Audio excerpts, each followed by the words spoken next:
Welcome to UGC EPG Pathshala. Hello, I am Dr. Pooja Chaudhary Mehtani, teaching at Department of Geography, Dayal Singh College, University of Delhi. Today, I will talk about channel morphology, in which we will be talking about meaning of channels, factors affecting channels, channel classification, hydraulic geometry of channels, and lastly, channel stability and movement. Let us now first talk about channel morphology. The study of channels related aspects like channel pattern, channel geometry, and the factors controlling these forms is called channel morphology. The factors that govern and affect the channel are the processes by which a channel is modified. The channel morphology includes studying the network of tributaries that join to the main river channel within the drainage basin. Channel development is controlled by two factors. Firstly, water flow or discharge in terms of volume and velocity, and secondly, sediment movement. These two factors are governed by the channel slope or gradient. The channel gradient varies from steep to gentle slope depending on the altitudinal variation that a channel is crossing by. The mutual interrelationship of these parameters may be qualitatively described by the Lane's principle, also known as the Lane's relationship. It states that the product of the sediment load and bed grain size is proportional to the product of discharge and channel slope. Let us now discuss the meaning of channel. The term channel is used in context of defining path of a water body that is narrow, such as a river or a strait. Thus, in physical geography, channel can be defined as the path of a river or a stream outlined by its bed and banks. The whole system of river channels with its joining branches in the form of tributaries that dissect the earth's surface is in proportion to the valley size. Channels are occupied by permanent streams, those that flow throughout the year.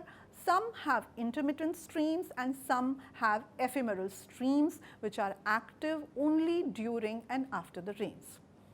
Although the water of the river flows in its channel, but during floods, the water flow exceeds and the capacity of the channel, and the water spills out of the channel over floodplains, causing floods. The term channel is often taken as synonymous for the term strait, that is defined as a relatively narrow body of water that connects two larger bodies of water. In this nautical context, the term strait, channel and passage are used interchangeably.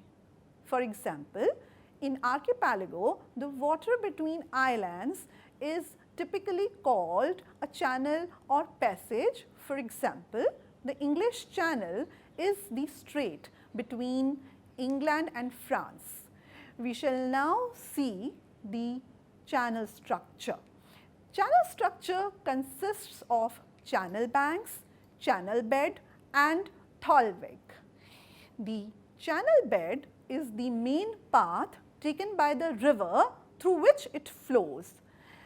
Channel banks, these are the two sides of the river bed, and these are called as the left channel bank and the right channel bank.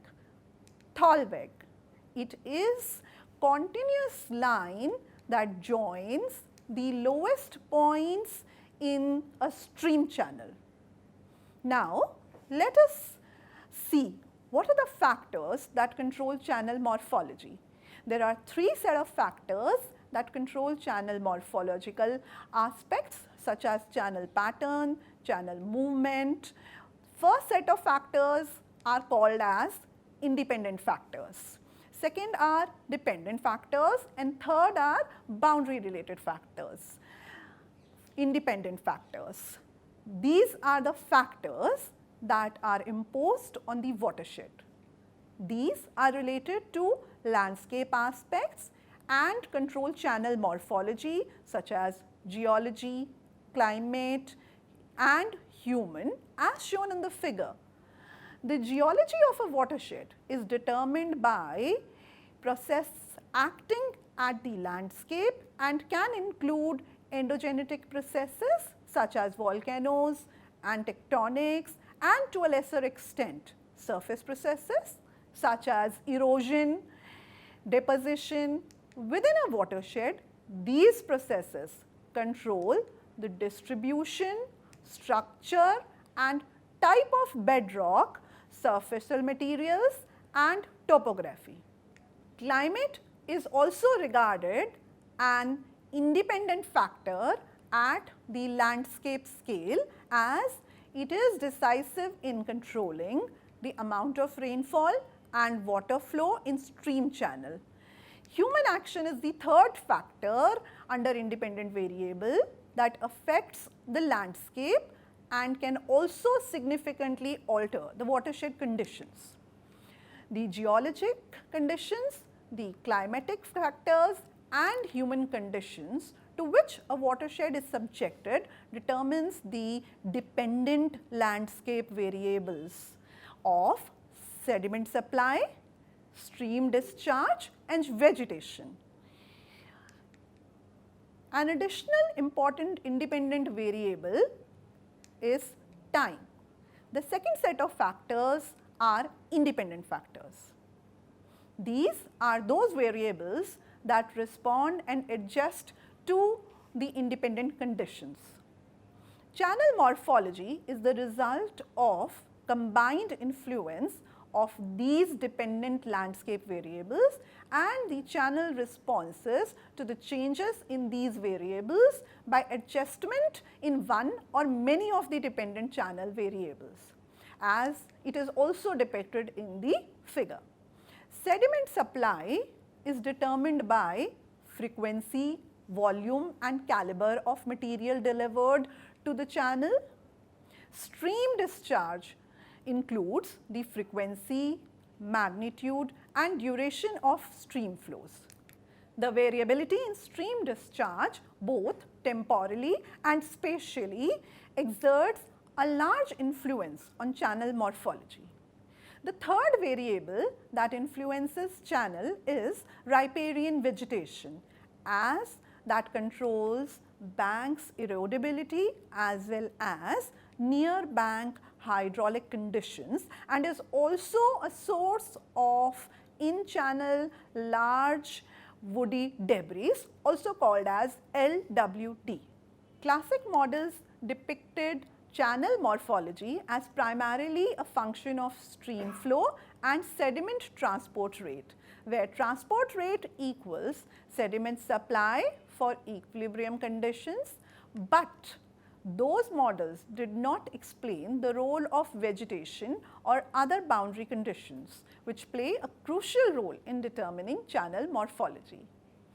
Besides riparian vegetation, important boundary conditions include elements found within the stream channel as well as those that may influence the channel's ability to migrate laterally and build vertically.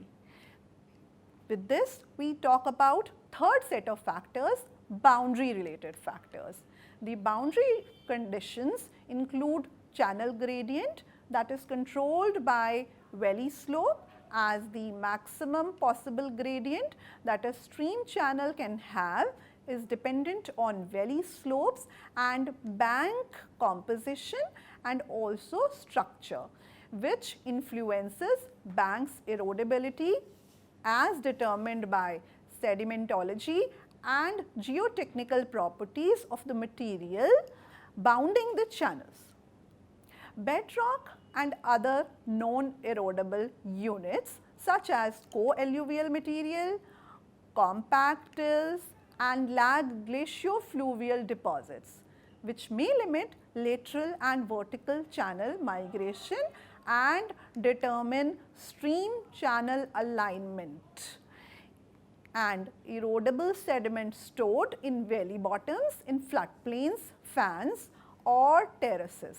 These include alluvial sediments, laxurine, marine and glacial outwash deposits, and human channel alterations such as bridge crossings and flood protection works. These boundary conditions are primarily influenced by the geomorphic history of the landscape as well as history of human intervention. The current morphology of a stream is therefore a product of both present day and historic watershed processes. All these factors together affect the various aspects of channels such as channel width, channel depth, bed slope, grain size and sediment load. After having a look at all these factors that affect channel morphology, now let us see how do we classify the channels. The channels can be classified into different categories based on different criteria. These criteria include the constituent material of river channel and secondly shape or pattern of the river channel.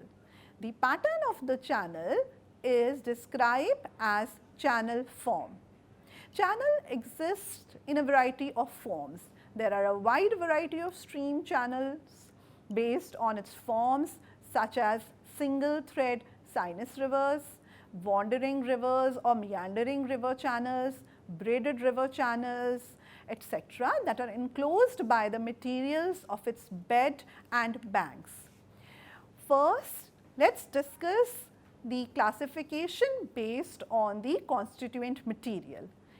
These can be divided into two categories: the bedrock channels, when the river bed has cover of rocks rather than the sediment cover and the river erodes into the rock.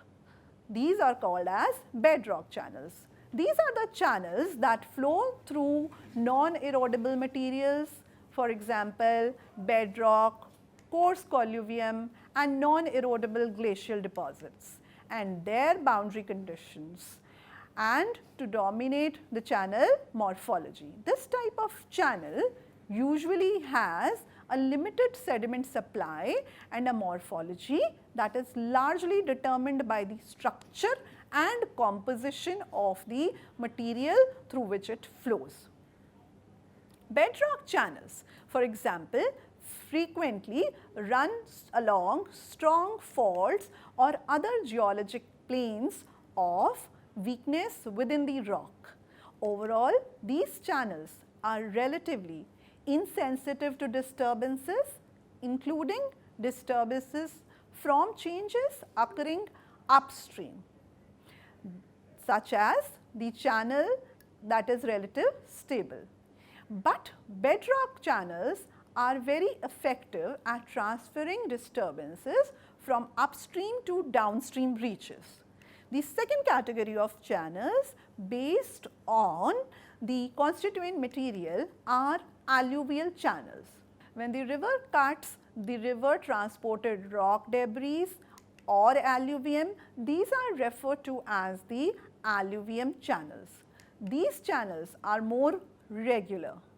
Besides this simple classification, there are other classifications based on the constituent material of the channels. These include Scoom's classification, who has proposed a more detailed channel classification that includes three categories.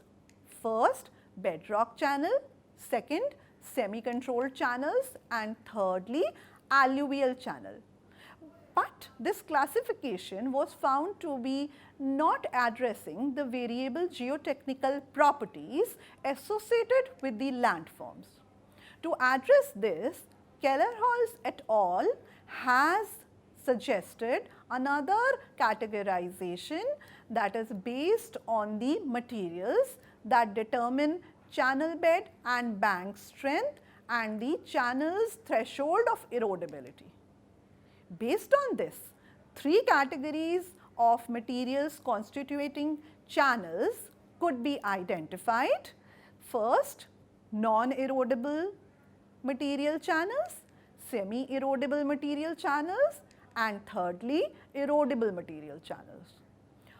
Although these terms have also been objective and as opposed to the conventional non-alluvial and alluvial are more useful, but by definition these are contradictory as all alluvial material is erodible and many non-alluvial materials are also highly erodible, such as marine and glaciofluvial deposits. Similarly, some alluvial materials are far less erodible than others. For instance, armored channel beds developed by fluvial processes are much more resistant to movement than other alluvium such as gravel bar deposits, which are rearranged on an annual basis. After talking about the channels that are based on constituting material, now let us see the other classification which is based on the shape assumed by the river channel called as planform pattern. So, the classification based of river channels on pattern. In the words of Leopold, channel pattern is used to describe the plan view of a reach of river as seen from an airplane and includes meandering, braiding or relatively straight channels. Natural channel characteristically exhibit alternating pools of deep reaches and riffles or shallow reaches regardless of the type of pattern. The shape of channel is largely decided by the sinuosity of the river. Sinuosity refers to the ratio of the measured channel distance divided by the straight line distance of the valley from the beginning of the channel reach to the end of the channel reach. Based on this pattern, river channels have been classified by Mollard. He identified 17 planform channels types that were related to both the physiographic environment in which channels flowed and the materials that made up the channel bed and banks played an important role. He based this channel pattern classification on the factors controlling morphology, specifically stream flow, sediment supply, the relative dominance of fluvial transport processes and the materials within which the channel is formed. Church has classified channel patterns on the basis of the caliber and volume of sediment supply that in turn decides the sinuosity of the river channel. He has separated the patterns into phases of river channel flow during the upper course to lower course related to how the supplied sediment gets transported. On a more simplistic scale, channels can be categorized into 4 types based on the pattern taken by the river channel. First is straight river channel. For channels with moderate sized bed material such as gravel and streams, channels with moderate sediment supply usually have a straight river channel.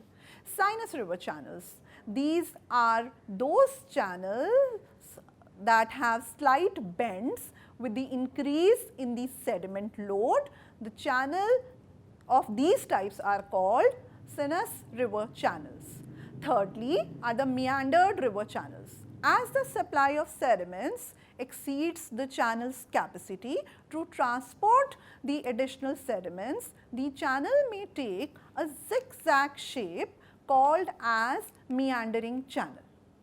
The channel may break into 2 or more individual channels. When the channel is not too active, it can divide and recombine around stable vegetated islands. These are called as wandering channels. And lastly are the braided river channels. In other situations, the channel becomes too active for stable vegetated islands to develop, and this river system divides into numerous individual channels that divide and recombine around unstable gravel bars. These are called braided channels. Anastomizing river channels are streams that are similar to braided river channels in that they consist of multiple intertwining channels, but they typically consist of a network of low gradient, narrow, deep channels with stable bank. This is all about different types of river channels based on the pattern. After having a look at channel patterns, let us understand the hydraulic geometry of stream channels. The analysis of the relationship among stream discharge, channel shape, sediment load and the slope has been called as hydraulic geometry of stream channels. Gauging stations around the world maintained by the respective governments make recordings along the rivers all over the world. At these stations, the water surface level, channel shape, velocity, amount of dissolved and suspended minerals and other variables are periodically recorded. These records provide a detailed history of river flow. L.B. Leopold and Thomas Maddock published an elaborate analysis of thousands of measurements from stream gauging stations all over the world. It was they who called their analysis of the relationship among stream discharge, channel slope, sediment load and slope as hydraulic geometry of stream channels. To understand the hydraulic geometry of stream channels, there is a need to study the changes in the following 4 parameters. These 4 parameters include, firstly, channel width and channel depth, secondly, stream velocity, thirdly, suspended load, and at different gauging stations under varying conditions spanning from low flow to bank full discharge and flood. These parameters increase as some small positive power function of discharge based on the equations as shown in the figure. The figure that shows various equations also show the numerical values that has arithmetic constants A, C and K that are not very significant for the hydraulic geometry of stream channels. They are constants of proportionality that convert a given value and discharge into the equivalent values of width, depth and velocity. The numerical values of the exponents B, F and M are very important as they describe the changes of width, depth and velocity for a specified change of discharge and are very crucial. During flood, the water rises and stream channel has width, depth, current, velocity all increase at the gauging stations.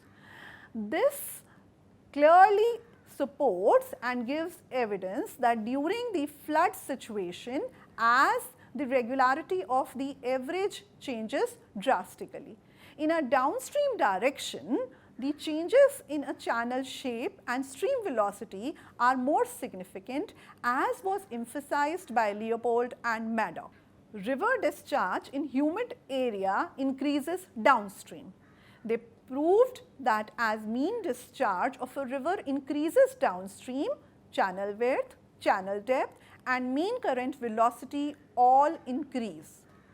Leopold and Maddock showed that not only the affluent rivers get both wider and deeper as they grow larger downstream, but against the popular belief, they also proved that averages current velocity and increases downstream. This is because of the high velocity current in the upper course of the river as it flows in circular eddies with backward as well as forward eddies. The various numerical values of the three exponents B, F and M that describe the variations in width, depth and velocity of the variable discharge at gauging stations are not the same as those that describe downstream increases in width, depth and velocity with progressively increasive mean around discharge. Leopold and Maddox said that in downstream direction, the channel width increases most rapidly with mean annual discharges as the square root of the discharge. Depth next most rapidly and mean velocity increases only slightly in the downstream direction.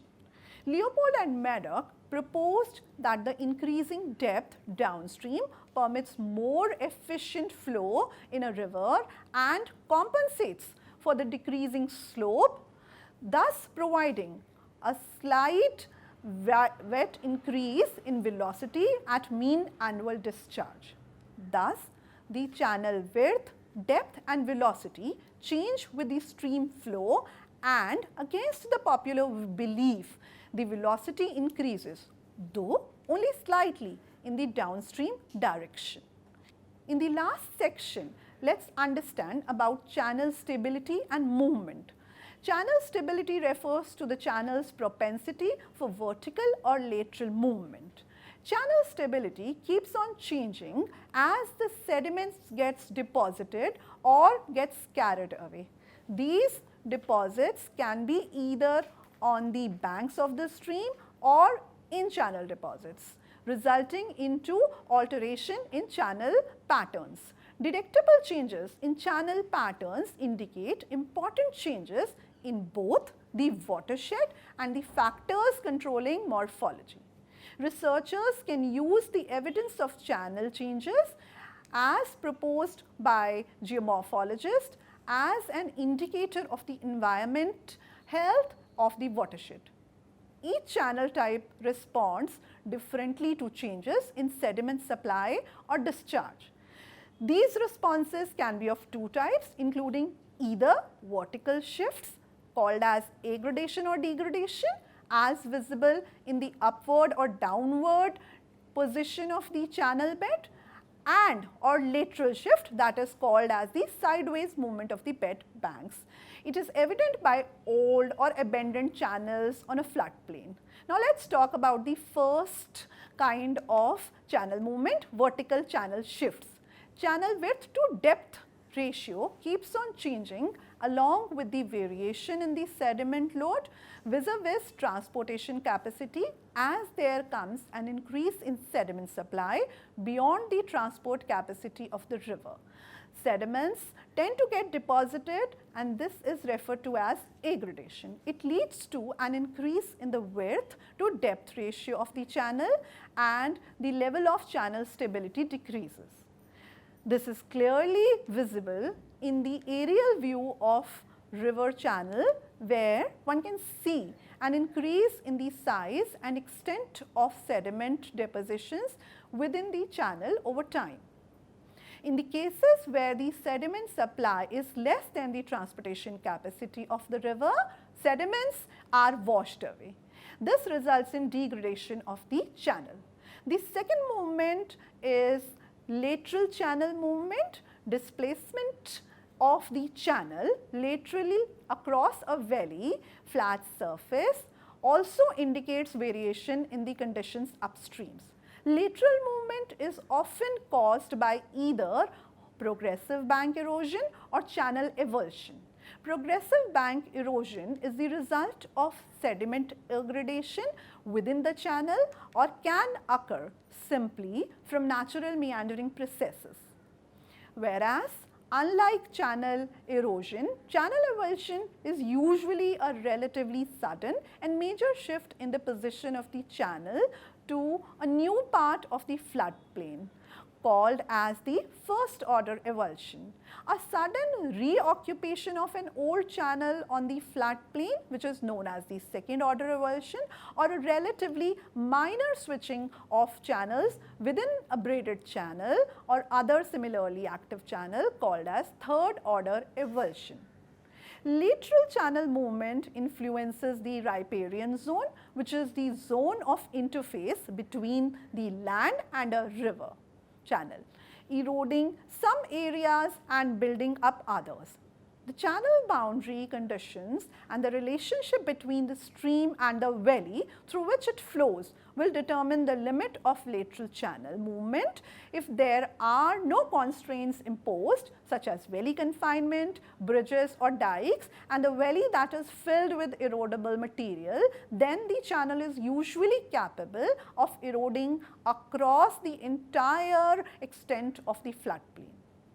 Wherever valley width exceeds channel width, a potential for lateral channel movement exists, and its confined system in which the valley is only marginally wider, the extent of lateral movement is limited. In forested valleys, the additional bank strength provided by riparian vegetation can limit lateral channel movement and enable stable channels. Morphology to exist in the environment in which it is otherwise may not prominent. Changes in the patterns of in-channel sediment, shortage, storage in the bars and islands are often an early indicator of future channel problems.